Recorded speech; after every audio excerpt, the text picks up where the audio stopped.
facer un paté mariñeiro. E os ingredientes son unha lata de mexillóns naturais, unha lata de atún natural, 8 queixos en porcións, 12 paliños de cangrexo e maionesa.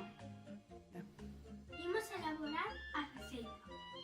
Primeiro botamos unha lata de mexillóns naturais.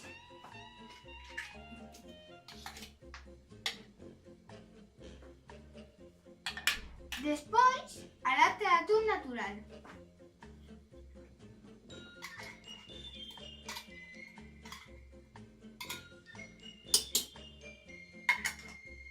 Despois, os 8 queixos en porción.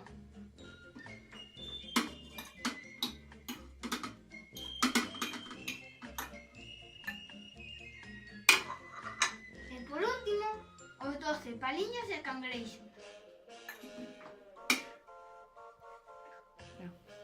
Trituramos todos os ingredientes ata que queden unha pasta homoxénea. Podemos facelo cunha Thermomix ou cunha batidora. Agora que xa está todo ben triturado, botamos a maionesa. E despois volvemos a mesturar. Cando o paté este cremoso, Xa está listo para